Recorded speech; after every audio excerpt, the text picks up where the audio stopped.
Hello and welcome to the third Visions from the Bottom video. This is Bottom Bitch, and I'm going to first apologize for having been gone so long, but life happens. I am getting slowly back into the swing of things, and I am happy to announce that there are going to be many more videos where you get to see much more of my smiling face and my bitchin' new haircut. Yeah, it's all gone. It had actually gotten longer than the last time you saw it, but it's all gone now. Eyes bald. But we're gonna have a lot more videos because the website is up and running. My baby is working. So for those of you who are used to the old Blogspot page, Visions from the Bottom has a new home. We can be located at www.visionsfromthebottom.com. The page is my baby, and I am proud of the way she is progressing. I'm still adding and I'm still tweaking, but it's a labor of love, and I hope that you love it because it's not that laborious for me. But let's segue fairly quickly into our topic for this video.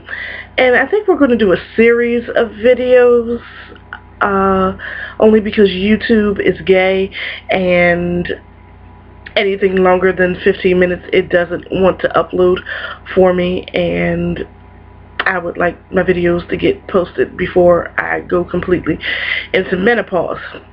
So this first series we're going to call Submissive Safety. Now the reason why I wanted to do Submissive Safety is for a variety of reasons. The blog and the website is a whole combination of visions from the bottom, of course, but what I am passionate about, besides my politics, is everybody's right to live a free and kinky lifestyle.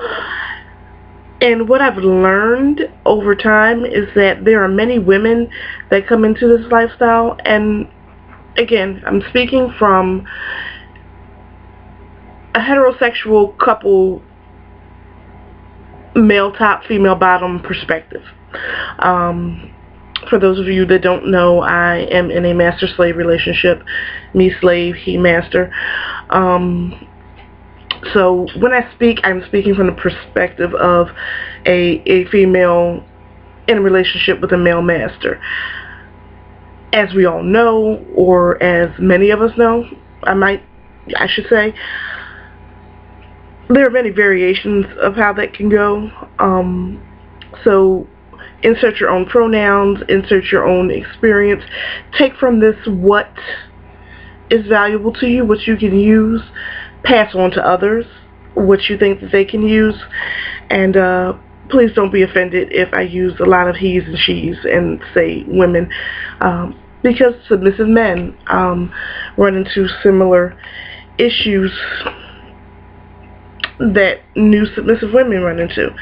But we're going to go to submissive safety, and speaking from the position of a submissive female, I have not always been in a relationship. I've been in some type of kinky relationship for most of my adult life, but I've not always been in a master-slave relationship.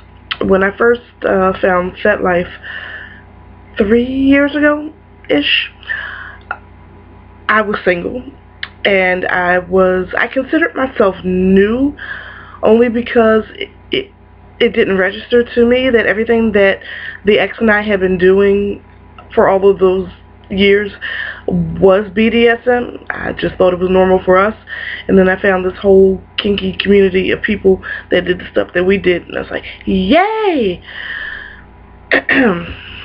So I'm going to talk about safety.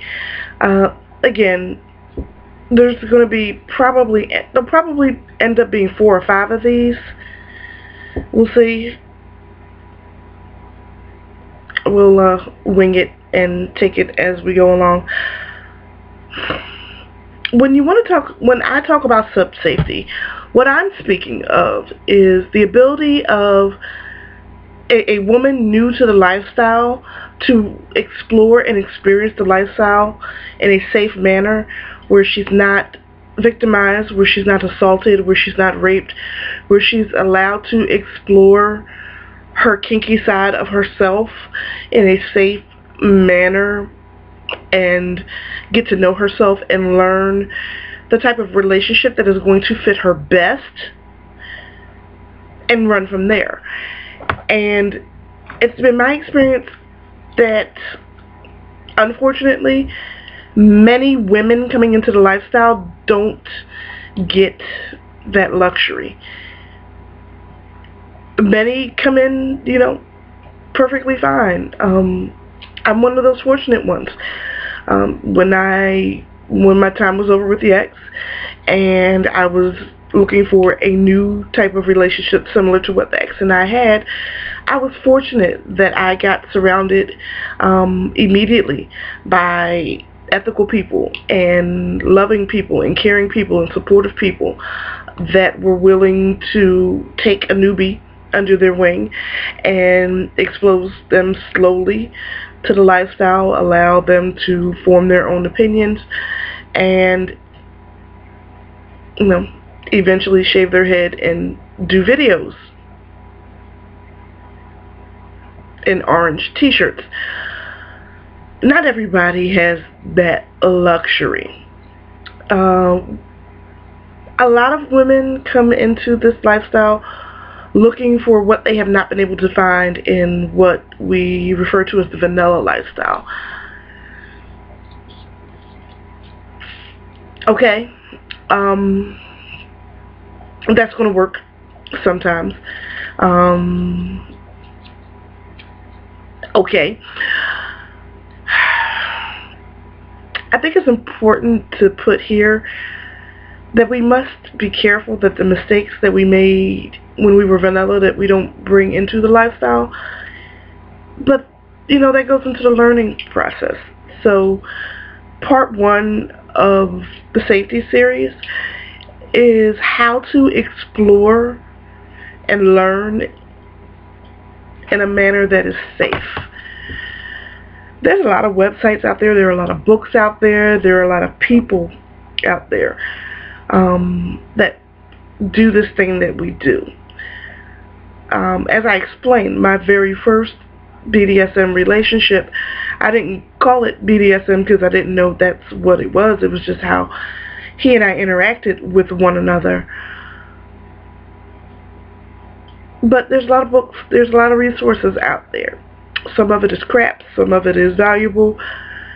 And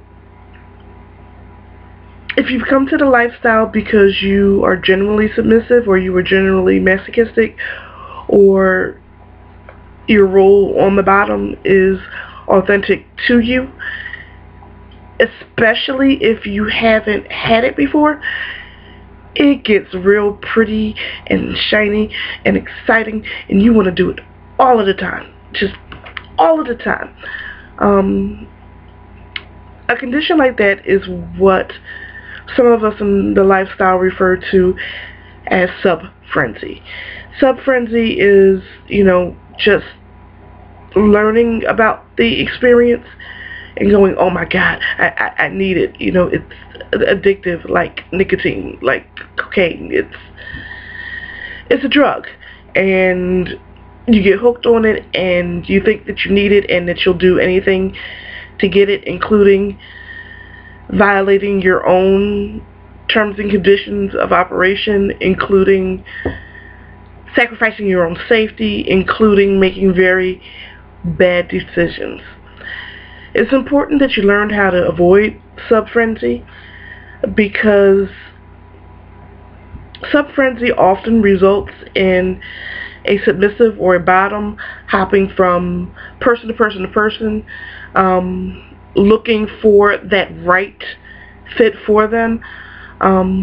If you've ever heard the saying, when it comes to addicts, that you're always looking to get back to that very first high.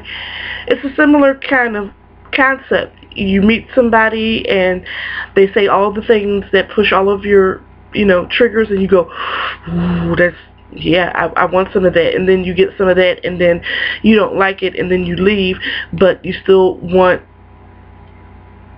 the physical or the kink part of what you were doing, so you hop into the next one, and the next one starts off just like the first one did, and you go, ooh, this is wonderful, and then a couple months later you leave because it wasn't the right fit for you, so you move on to the very next one, and so on and so on and so on.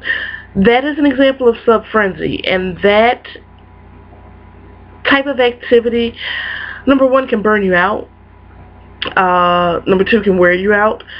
Unfortunately, even in the kinky community, we are still human, and we still hold on to the misogynistic and patriarchal ideas that women can't sleep around with a whole bunch of men. So when you end up with 4 or 5 dominants in a year and a half, you get a reputation. Yeah, don't get me started talking about reputations and what I think of it. Let's just say that we'll avoid sub-frenzy. One of the ways that you can avoid sub-frenzy is getting either a mentor, that would be somebody in the lifestyle that has a little more experience, a little more foundation underneath their feet, and can kind of walk you through the steps that they kind of went through. Every journey is going to be different, but there are going to be some things that are similar. So a mentor can kind of maybe walk you through that. I prefer what I call the sub-buddy system. The sub-buddy system is finding somebody that is submissive as you are, and it's similar to a mentor that has a little bit of experience underneath their belt, but instead of a mentor-mentee relationship where they're kind of teaching you, it's just kind of a person that can hold your hand and maybe tug you lightly, by the belt when you're running too far ahead, and go, slow down there. I think that's important. It's somebody that you can bounce ideas off of, bounce thoughts of, ask questions of in a safe environment without the formality of learning a specific way to do this thing that we do. And I say that because specifically what we do is going to be unique for every person. If you have 7 billion people on the planet and 7 billion people are doing this thing that we do, there's 7 billion different ways to do it. So you don't want to learn how somebody else is going to do it. You need to do it how it is going to be authentic to you. But you do need somebody who's invested enough in you to slow you down from doing something that might injure you at a later point in time. So that's very quickly the buddy system. And part 2 of the safety series, we are going to talk about, I guess the delicate way to put this is how to spot a predator. And I'm not Chris Hansen. I think his hair is longer than mine. But we're going to delve a little deeper into some of the warning signs that the person you are negotiating with or talking to or engaging with might not be a dominant. They might just be playing a dominant on the internet. So for now, this is Bottom Bitch saying bye-bye. Please, when you get the opportunity, stop by the new website, and that is at www.visionsfromthebottom.com. Visions from the Bottom is also on Tumblr. You can follow me on Twitter at NVB, NVP, MVP. Yeah, most valuable, MVP. And you can get daily doses of my insanity. And I'll see you soon.